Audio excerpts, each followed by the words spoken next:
class, we are now on chapter 11.8. This is the ideal gas law. We're going to look at putting pressure, volume, temperature, and moles together. So the ideal gas law. The ideal gas law is a combination of four properties used in the measurement of a gas. This is pressure, volume, temperature, and the amount of gas and in moles. And it gives a single expression, which is PV equals nRT. And R is a gas constant. Think of R as a constant that ties everything together.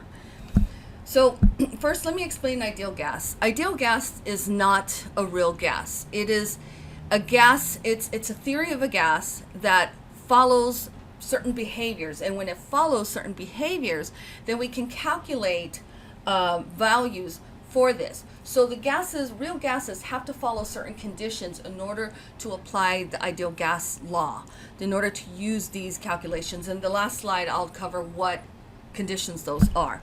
But I really want to look at calculations and so forth. So where does the gas constant come from, which is R? By rearranging the variables of pressure, volume, moles, and temperature, we can produce a value. And that value, if we use 1 atm for pressure, the value of 22.4 liters, that's the volume, which we haven't covered standard temperature and pressure, but that's a value that is default as similar to being at sea level for pressure. This is the volume value. And then 1 mole, and the temperature is 273. So these values here, we haven't really covered where they come from. But again, if you look at pressure being at 1 atm, there's other values for the other variables that we consider. That's the defaulted value. And a mole is 1 mole, temperature is 273 K, and the volume is 22.4. So when we plug all that in, we get this value of 0.0821. You will sometimes see it rounded, not rounded up. This is 3.6, this is 4.6. But they still, this is just one more digit. But they have liters times atm, mole, and K and Kelvin. So this is the gas constant, and yes, it has 4 units with it, and we'll see why. So where does the ideal gas law come from? Well, if we take Boyle's law, Charles's law, and Avogadro's law, and we put them all together, you can see that we can add them or multiply them or have them separated on either side. Basically, we can move this around to however we need it in order to solve for the one thing that we're looking for. So again, this is the gas constant. You can see pressure. And for this gas constant, there are different gas constants. I use this gas constant. This is the only one that I know. There's like 6 of them because there's different pressures and different values that can be used. This is the only one I know by heart, memorized. I do not know the others. Pressure is in atmospheres, which is atm. Volume is liters. Amount of gas is moles, and temperature is Kelvin. When we're dealing with gas, it is always Kelvin. So here is a chart to kind of sum up where all of this comes from. You can see the variables and what's constant and where we get everything from. I'm not really going to spend too much time on this. I'd rather start doing the calculations to help you understand how to do this. Okay, so calculate the volume occupied by 0.84 mole of nitrogen gas at a pressure of 1.37 atm and temperature of 315 Kelvin. So the first thing you should do, now I know that there's a lot of problems here and you wonder how to use which problem at which time. This is where you need to pull the variables out. You need to see what variables you have and what you're missing. And that will usually tell you, as long as you're comfortable with understanding Boyle's law, Charles' law, all of them, that will help you understand which problem you're most likely looking at. Because remember, with Charles's law and all of those, there are other variables that are kept constant. So in this case, if you see anything here that's given a value, we most likely don't have it at a constant because it's not specifically stating it's at a constant. So pull out everything that we have. So we have the moles, we have the pressure, we have the temperature, and it's asking for the volume. So this would be an ideal gas law. So we need to isolate volume and plug in all the rest of the variables. And in this case, we have them all, including the gas constant. So we're going to use this. And I think I used some kind of different slides here. So we use PV equals nRT. We solve for the volume. isolate it away and then just plug everything in. So we have N is our moles, we have our gas constant, and you should always write out the full gas constant because this will allow you to cross out the units. And if you don't do this, then you might actually make a mistake and not count and catch it. By the time you're done, the only unit that should be left should be liters. And if you cancel out everything, this will show you and it'll give you a chance to see if you made a mistake or not. So the value with these variables is 16 liters. Okay, so dinitrogen oxide, which is used in dentistry, is an anesthetic, also called laughing gas. What is the pressure in atmospheres of 0.350 mole of N2O at 22 degrees Celsius in a 5-liter container? So again, pull out all the variables, change from Celsius to Kelvin, and then you can, this is one that we have enough variables that we know that this is an ideal gas law constant, ideal gas law calculation. So we're going to plug everything in. So make sure you know what the formula is, and then we're going to isolate the one that we're solving for. Plug in your variables. So we have our moles, we have our gas constant, we have our temperature, and we have our volume. And where did I get this from? Well, it's from here where you can see it's been isolated through. And then plug this in, and our pressure with these variables is 1.70 atm. Okay, so this one is a little different. This one is nitrogen gas reacts with hydrogen gas to produce ammonia gas. Oh no, yes. How many liters of ammonia can be produced at 0.93 atm, 24 degrees Celsius, and from a 16-gram sample of nitrogen gas and excess hydrogen? So this one is a little different because we can only use moles in our ideal gas law. So we actually have to do something first. We have to take our sample that's in grams and convert it to moles. Then we take that moles and plug it into the ideal gas law with the other variables, and we can determine our volume. So the first thing we're going to do is pull out all the variables that we have, change our temperature to Kelvin, and then first thing we're going to do is get this out of grams into moles.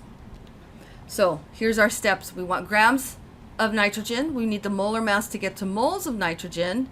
Then we need to, oh yeah, sorry, I misspoke here. Then we need to get our moles of ammonia to get our liters of ammonia. So I misspoke when I read this. This is actually asking for ammonia. So we start with nitrogen gas. We're starting with this here. So we are actually going to have to do stoichiometry first on this, and then the value that we come up with is plugged into our ideal gas law because it's asking for the value of liters of ammonia. But we're starting out with 16 grams of this, but we want the volume of this. Okay, so write the equalities and conversion factors for molar mass and mole-to-mole ratios. So by now you should be fairly comfortable looking at this and understanding what all of this means and how we set them up. So the next thing is we're going to get our moles. We need our moles. We can't even go further until we get our moles of ammonia. So we start out with 16 grams of nitrogen. We have our molar mass of nitrogen. We look at our ratio and we have a 1:2 ratio. So our 1 mole of nitrogen for 2 moles of ammonia, and everything should cancel out except ammonia. And we have 1.14 moles of ammonia. So now we have ammonia, our moles here. So we have everything we need in order to plug in for our ideal gas law. So we can solve for volume, plug everything in. Here's our moles, here's our gas constant, here's our temperature, here is our pressure. We should end up with liters, which is why this one's not crossed out, and we end up with 29.9 liters of ammonia. So some of the problems may start out with something more first in order for you to actually use the ideal gas laws, and this is a perfect one. That you would handle it as you normally would a regular stoichiometry question. You use the 16 grams, you figure out how much you can produce in moles of ammonia, and then just take that answer and plug it into the second step. Okay, so now we're going to look at another way of using the ideal gas law, determining the molar mass of a gas. So we use the ideal gas law in combination with mass measurements. So in this case, we have a sample of gas that has a mass of 0.136 grams. It has a volume at 0.112 liters and a temperature at 298 Kelvin and a pressure of 1.0 atm. Find the molar mass. So the first thing we need to understand, this is not like the problem I just showed you. We don't have an equation. We don't know what the gas is. So we couldn't use the grams that are given to us because we don't even know what the molar mass is. This whole problem is to find the molar mass. So what do we have? We have mass, we have volume, we have temperature, and we have pressure. So basically, we have all the variables to plug in here and solve for moles. And what is molar mass? Molar mass is mass over moles. So once you get this value, you can plug it in, divide it into this, and that's going to give us our molar mass, because remember, molar mass is grams over moles. So in this case, we take our PV and our T, and we plug in, we isolate N, because that's what we want to solve for, because we don't know what this gas is. We don't have any information to even take this further. Then we have our pressure, our volume, our gas constant, and our temperature. And if we set this up right, we should have our units in moles, which we do. So remember that this never cut off your sig figs until the very end. So I always keep a lot of sig figs, and what I do is I write a little line underneath to carry through, because if you cut off your sig figs here and then you cut them off again, you're getting further and further from the correct answer, and you don't want to do that. So this is not our final answer, but we don't want to round off yet because we have to plug this into another calculation. So here is our moles of the gas that we don't know. Now the second step, remember, molar mass is mass over moles. So we can still find the molar mass of this even though we don't know what the gas is.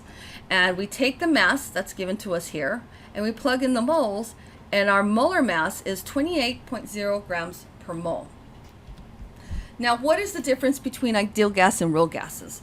Okay, so ideal gas is in a sense of we can plug in values for a real gas as long as the real gas follows ideal gas law conditions, which are high temperature and low pressure. Why do those conditions matter? Well, when you think of high temperature means that the molecules move very quickly. They have a lot of energy. They do not interact with each other, or we say the interactions are they're negligible. They're very small. There's no attraction, no repulsion. Low pressure means that the molecules have a lot of empty space between them. There's more empty space between them than there are molecules. So they don't interact with each other. So that lowers the fact of having them come together.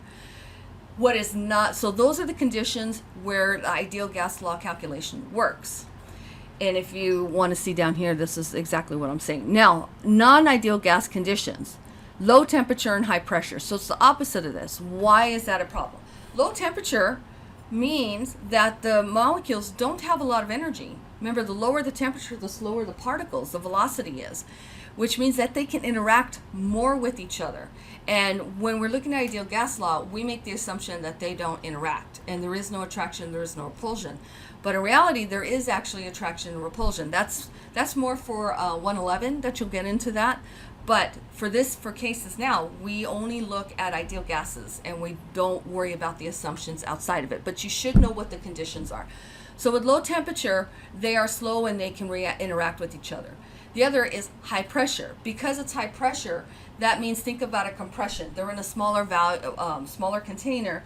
There's more collisions with each other, and those collisions can cause them to interact with each other more and more, and those interactions would be considered significant. So that's what this is talking about, these intermolecular interactions with each other, which consider our attractions or repulsions. So when we're doing calculations, we only look at ideal gas law. We ignore, in a sense, what is not ideal gas conditions, but you definitely should know what they are. And that's it.